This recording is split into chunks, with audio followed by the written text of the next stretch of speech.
आज जो topic start करेंगे, कल स्ट्रक्चर ऑफ फ्लावर किया। आज जो टॉपिक है हमारा बेटा पॉलिनेशन का। टॉपिक का नाम क्या है? पॉलिनेशन। हिंदी में क्या बोलते हैं इसको? परागण। क्लास 10 के लिए इंपॉर्टेंट टॉपिक है बेटा। आप लोग क्लास 10, मैंने जैसे कि बताया आपके कुछ कॉमन टॉपिक है 12th और 10th में। ये 10th के लिए भी है और क्लास 12th के लिए भी है, ठीक है। तो ये 12th में भी आपको पढ़ने को मिलेगा और उसके साथ साथ आप यहाँ पर 10th में पढ़ रहे हैं। यहाँ पॉलिनेशन की बात कर रहे हैं बेटा हम लोग, परागण की। इंपॉर्टेंट डालिए फटाफट इस पर बेटा। सबसे पहले आप इस पर इंपॉर्टेंट डालें, परागण पर इंपॉर्टेंट डालो। अब सुने इसको कि परागण होता क्या है, क्या क्रिया क्या है ये परागण। पहली बात, ये पौधों में होने वाली इंपॉर्टेंट यानी कि महत्वपूर्ण क्रिया है, ये ध्यान रखना। पौधों में लिखना नहीं है आपको, पहले समझना है, ठीक है। पौधों में होने वाली महत्वपूर्ण क्रिया है बेटा, ये महत्वपूर्ण क्रिया है, ठीक है। महत्वपूर्ण क्रिया है। अगर किसी पौधे में ये पॉलिनेशन नहीं हुआ तो वो फल नहीं बना पाएगा, फूल नहीं बना पाएगा और बीज नहीं बना पाएगा। मैंने आपको कहा था इस पॉलिनेशन के कारण ही कोई फल बनता है, कोई बीज बनेगा या कोई फूल बनेगा, है ना। तो पौधों में परागण होना आवश्यक है या नहीं? बिल्कुल है। तो इन्हीं के कारण, इस पॉलिनेशन के कारण फल, बीज या फूल बनता है। तो अब बात ये आती है कि सर परागण की परिभाषा क्या होती है, क्या है ये परागण? एक परिभाषा के तौर पर बता दो। अगर मैं बात करूं इस पॉलिनेशन की बेटे, परागण की, पहले डेफिनेशन बड़े ध्यान से सुनना। जब पुष्प के परागकण, मैंने बताया था परागकण कहां पर रहते हैं, कहां रहते हैं? परागकोश में। जब पुष्प के परागकण परागकोश से निकलकर पुष्प के वर्तिकाग्र पर पहुंचते हैं, यानी कि स्टिग्मा पर, तो ये क्रिया क्या कहलाती है? पॉलिनेशन कहलाती है, परागण कहलाती है। तो देखना यहाँ पर, जब पुष्प के परागकण, इंग्लिश क्या बताई थी मैंने इसकी बेटा? Pollen grain. क्या बताई थी? Pollen grain. जब पुष्प के परागकण कहां से निकलेगा? परागकोश। आपको पता है परागकोश की हिंदी के इंग्लिश क्या बताई थी मैंने बेटा? एंथर। जब पुष्प के परागकण परागकोश से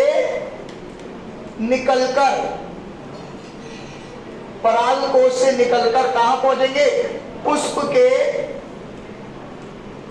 वर्तिकाग्र पर। कहां पर? वर्तिकाग्र मतलब स्टिग्मा। वर्तिकाग्र पर पहुंचते हैं।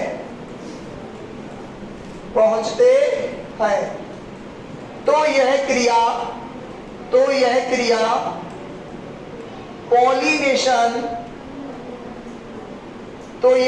पॉलिनेशन कहलाती है, ठीक है। तो क्या होता है?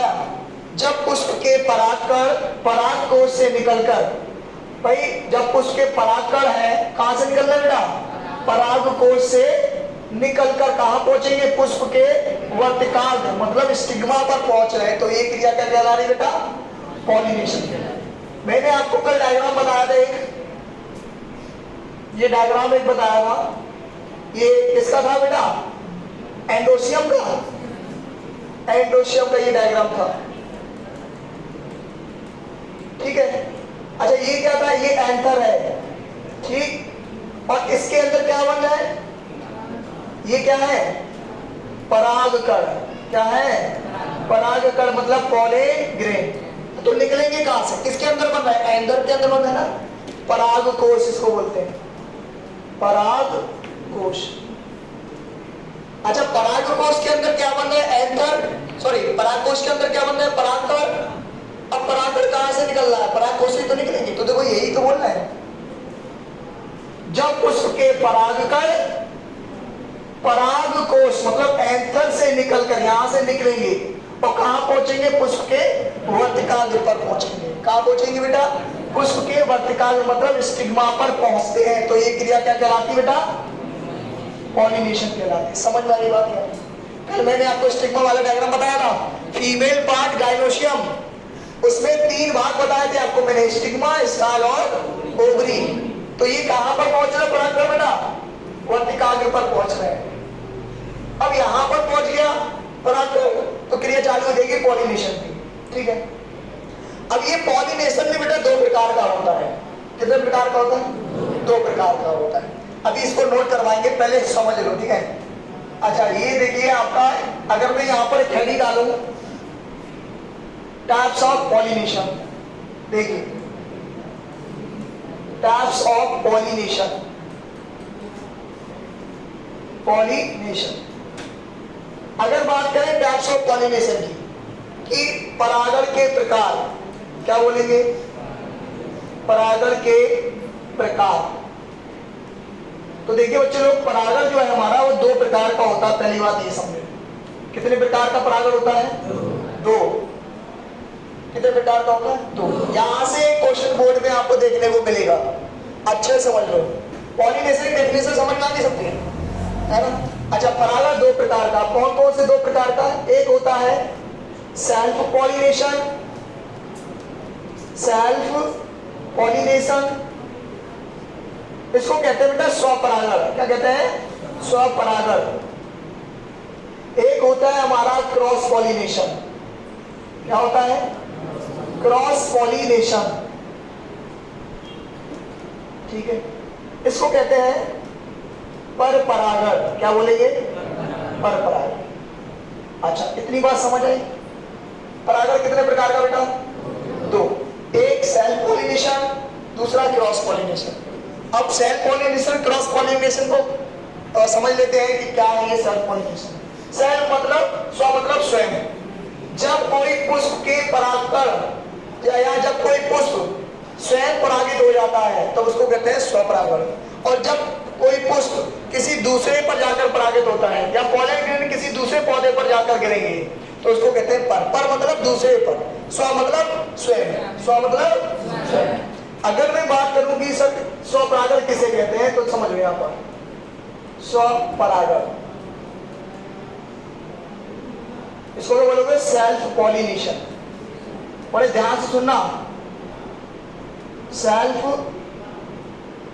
पॉलिनेशन। इसकी डेफिनेशन मैं ऐसे ही बोल रहा हूं पहले। जब पुष्प के परागकण कहां से निकल रहे हैं? पराग कोश से निकलकर उसी पौधे के, पौधा वही रहेगा ना, स्व मतलब स्वयं में होगा परागण, तो पौधा चेंज होगा? नहीं होगा, पौधा वही रहेगा। जब पुष्प के परागकण पराग कोश से निकलकर उसी पौधे के पुष्प के वर्तिकाग्र पर, क्या बोला मैंने? उसी पौधे के पुष्प के वर्तिकाग्र पर, ठीक है, या उसी पौधे के मतलब या बोल सकते हैं या उसी पुष्प के वर्तिकाग्र पर पहुंच जाते हैं तो ये क्रिया स्वपरागण कहलाती है। तो देखो एक बार लिखित में देख लो, देखना बेटा। जब पुष्प के परागकण, पुष्प के परागकण, अब आपको पता है कि परागकण कहां पर रहते हैं, कहां उपस्थित होते हैं। जब पुष्प के परागकण कहां से निकलेंगे बेटा? पराग कोश से निकलकर, पराग कोश से निकलकर उसी पौधे के, उसी पौधे के पुष्प के या उसी पुष्प के, उसी पुष्प के, उसी पौधे के पुष्प के या उसी पुष्प के, चलो सेंटेंस ऐसे नहीं बनाते हैं, यही से है। जब पुष्प के परागकण पराग कोश से निकलकर उसी पौधे के पुष्प के वर्तिकाग्र पर, कहां पर बेटा? वर्तिकाग्र, इंग्लिश क्या होता है थी? स्टिग्मा। वर्तिकाग्र पर पहुंचते हैं, क्या करते हैं? पहुंचते हैं। तो यह क्रिया क्या कहलाती है? स्वपरागण कहलाती है।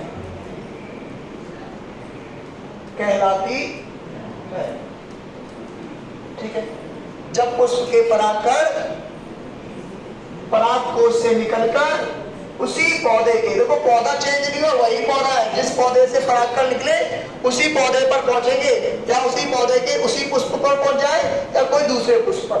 मान लो कि एक पौधा है, उसमें कई फ्लावर लगे होंगे, जरूरी थोड़ी एक ही लगे हो, लगा हो कई फ्लावर, या 5 या 10 लगे हैं, 15-20 लगे हैं। मान लो कि एक से पौधे निकले, उसी पौधे के किसी दूसरे पौधे पर या दूसरे पुष्प पर क्या हो गिर गए, दूसरे पुष्प पर गिर गए, स्व पॉलिनेशन। हम कह रहे दूसरे पुष्प पर भी ना गिरे, उसी जहां से परागकण निकले उसी पुष्प पर गिर गए, तो भी ये क्या कहलाएगा? हमारा स्वपरागण कहलाएगा। तो सेंटेंस समझ में आ रहा है? जब पुष्प के परागकण परागकोश से निकलकर उसी पौधे के पुष्प के, भाई पौधा ध्यान रखना वही पौधा होगा, उसी पौधे के पुष्प के कहां पहुंचेंगे?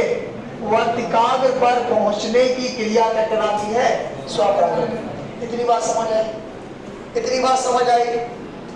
चलिए पहले आप लोग क्या करेंगे, फटाफट ये नोट करिए, पहले परागण की डेफिनेशन नोट करें।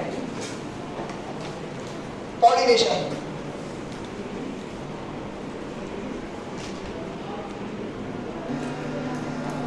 देखिए यहां तक हम समझ लिए थे, स्वपरागण तक बेटे लोग समझ लिए थे हम। स्वपरागण में क्या बताया था? जब पुष्प के परागकण परागकोश से निकलकर उसी पौधे के पुष्प के कहां पर बेटा? वर्तिकाग्र पर पहुंचते हैं, तो ये क्रिया क्या कहलाती है? स्वपरागण। अब पेपर में आपसे इसके लाभ और हानि पूछ लेता है कि स्वपरागण के लाभ क्या होते हैं और हानियां क्या होती है। तो देखिए यहां पर बताया गया है एडवांटेजेस ऑफ सेल्फ पॉलिनेशन, स्वपरागण के लाभ। तो यहां पर बताया गया है आपको बेटा स्वपरागण के लाभ निम्नलिखित है। अब कौन कौन से स्वपरागण के लाभ है ये भी सुनो। पहला पॉइंट है हमारे पास बेटा, फर्स्ट पॉइंट क्या कह रहा है? स्वपरागण के लिए बाह्य साधनों या माध्यम की आवश्यकता नहीं होती है। बाह्य साधन मतलब इसको किसी दूसरी चीज की आवश्यकता नहीं होती है। जैसे कि परपरागण में हम लोग पढ़ेंगे कि कीटों द्वारा परपरागण होता है। भाई कीट के पैरों में लगा परागकण, वो कहीं दूसरे पे छोड़ आया। यहाँ पर क्या होता है? जिस पौधे से परागकण निकलेगा उसी पर गिर जाएगा, पॉलिनेशन हो गया, है ना। जिस फ्लावर से परागकण निकला उसी फ्लावर पे गिर गया, पॉलिनेशन हो गया। तो कोई बाह्य साधन की आवश्यकता नहीं होती है कि कोई बाहर से कोई चीज आए उसको परागकण को निकाले और किसी दूसरे फ्लावर पे डाल दे, ऐसा कुछ नहीं होता है इसमें। तो बाह्य साधनों की आवश्यकता नहीं होगी। दूसरा क्या होता है? स्वपरागण द्वारा पैतृक गुण, है ना, जो पेरेंट के जो गुण होते हैं, कैरेक्टर होते हैं, पैतृक गुणों को बनाए रखा जाता है। मतलब स्वपरागण द्वारा जो है पैतृक गुणों को क्या कर सकते हैं हम लोग? बनाए रखते हैं। तीसरा पॉइंट क्या कह रहा है? इनमें गंध या मकरंद उत्पन्न करने की आवश्यकता नहीं होती है। गंध या मकरंद उत्पन्न करने की आवश्यकता नहीं होगी। ठीक है, चलिए अगला क्या है? हमने यहां पर लाभ के बाद हानि भी आती है बेटे, डिसएडवांटेजेस ऑफ सेल्फ पॉलिनेशन। अब डिसएडवांटेजेस मतलब होता है हानियां, कि स्वपरागण की हानियां क्या क्या है भाई? देखिए स्वपरागण की हानियां निम्नलिखित है ना। अगर आप ये वाली लाइन लिख देंगे स्वपरागण की हानियां निम्नलिखित है, तो कॉन्फिडेंस आ जाता कि एक लाइन हमारे नीले पेन की हो गई। तो अगला पॉइंट, स्वपरागण से बने, पहला पॉइंट क्या है? स्वपरागण से बने बीज, जो स्वपरागण होगा पौधों में, उसके द्वारा जो बीज बनता है ना, बने बीज से उत्पन्न पौधे, जो बीज बनेंगे और वो बीज क्या बनाएगा? एक पौधा बनाएगा। उसके पौधे कैसे होंगे बेटा? दुर्बल होंगे और कमजोर होंगे। ये हानि है स्वपरागण की, कि स्वपरागण जब बीज बनाएगा और वो बीज क्या करेगा? पौधा बनाएगा, और वो पौधा हमारा कैसा होगा? दुर्बल होगा और कमजोर होगा। अगला क्या है? पौधों में विभिन्नताएं नहीं होती है, कोई भी अंतर नहीं होता पौधों में, सेम डिट्टो एकदम। तो विभिन्नताएं मतलब होता है अंतर, विभिन्नताएं नहीं होंगी इसमें। ठीक है। तीसरा और लास्ट पॉइंट क्या कह रहा है बेटा? और पौधों में, यही पॉइंट मैंने अलग कर दिया है, 3 पॉइंट बना दिया, नहीं तो आप 2 भी बना सकते हो इसको। ठीक है, और पौधों में नए लक्षणों का विकास नहीं होता है। वही लक्षण होंगे सेम टू सेम, कोई नया नहीं होगा। हाँ एक आध नया हो सकता है, बट प्रॉपर तरीके से सब नए नहीं होंगे। तो बता रहे हैं और पौधों में नए लक्षणों का विकास नहीं होगा, कोई भी नए लक्षण इसमें उत्पन्न नहीं होंगे। तो यहां तक परागण समझ में आया? यहां तक समझ में आया बेटा? यहां पर मैंने परागण बताया आपको। देखिए एक बार, जो परागण है इसकी मैंने डेफिनेशन बताई आपको, आप बड़े ध्यान सुनना। एक बार एक आध पूछूंगा भी मैं। जब पुष्प के परागकण पराग कोश से निकलकर क्या पुष्प के वर्तिकाग्र पर पहुंचते हैं तो ये क्रिया स्वपरागण कहलाती है। आप बताओ, परागण डेफिनेशन बताएं।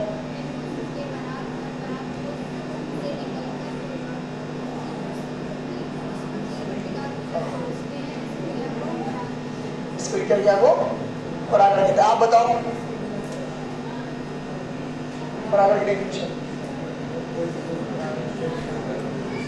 से बोलो यार।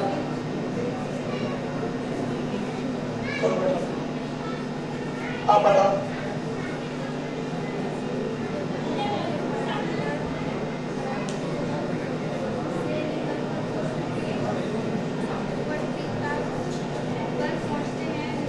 तो ये क्रिया परागण कहलाती है। ठीक है, यहाँ पर पुष्प के वर्तिकाग्र पर पहुंचना है तो स्वपरागण। ठीक है, सॉरी परागण। वही पौधा रहेगा, इसमें भी पौधा चयन नहीं होता है। सर पौधा चयन करो या ना करो, परागण मतलब परागण। ठीक है, अब ये परागण दो प्रकार का हो गया। कितने प्रकार का?